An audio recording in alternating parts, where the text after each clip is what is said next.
Nous parlerons aujourd'hui d'amour. Vous savez que l'amour, c'est la plus belle chose qui puisse arriver sur cette terre. Nous vivons d'amour. Nous allons mourir d'amour. Si Dieu n'avait pas instauré l'amour, nous ne saurions vivre sur cette terre.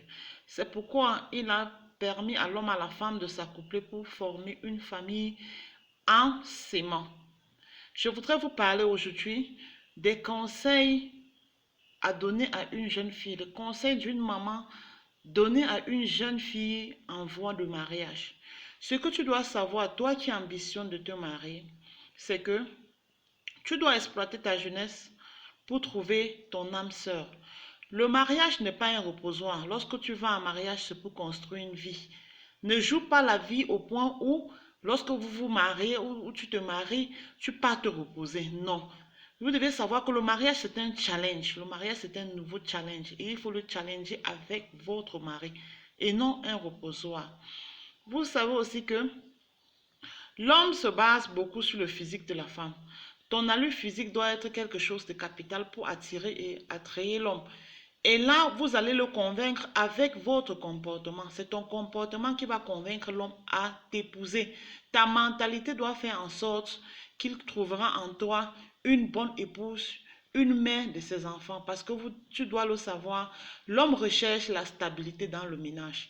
C'est quand il veut se stabiliser, il veut être responsable, avoir quelqu'un à qui il peut confier sa vie, quelqu'un qui peut l'écouter, quelqu'un à qui il peut discuter, en fait, avoir une personne qui peut tendre la main et le relever quand ça ne va pas, ou l'écouter du moins. C'est quelque chose de très important que tu devrais le savoir.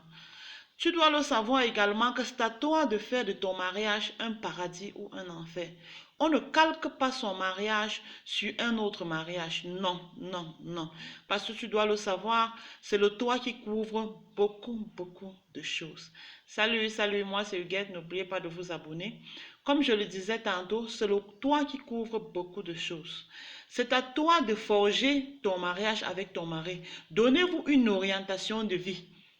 On ne peut pas vivre comme tel ou tel autre. Non.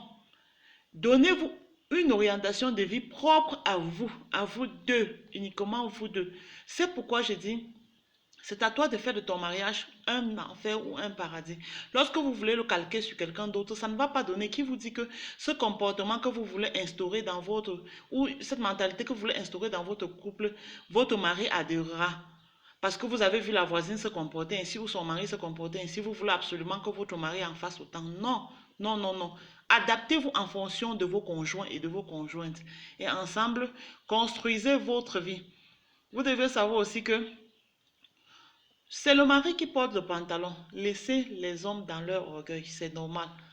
Dieu a créé l'homme ainsi. L'homme est un lion. C'est un dominateur. Si vous n'acceptez pas de vous soumettre, vous ne pouvez pas rester dans le mariage. La soumission ne veut pas dire se coucher à terre et l'homme monte sur vous, vous piétine comme vous voulez. Non, non, non, non. La soumission, c'est quoi? Quand l'homme hausse le ton, il faut savoir l'écouter. Écoutez-le, écoutez-le. Quand ça ne va pas, calmez-vous. Ne le poussez pas à bout parce que l'homme est de nature dominateur. Oui. Et laissez que ce temps passe ou ce mauvais vent passe et puis vous pouvez y revenir même un jour ou 2 jours après quand tout s'est calmé. C'est ainsi ces petits conseils que je voudrais vous te donner à toi, toi jeune fille qui aspire au mariage. Très important. N'oubliez pas de vous abonner. Pour d'autres conseils d'amour, nous allons partager ensemble nos expériences et également vous, j'attends vos suggestions. À la prochaine. N'oubliez pas de vous abonner.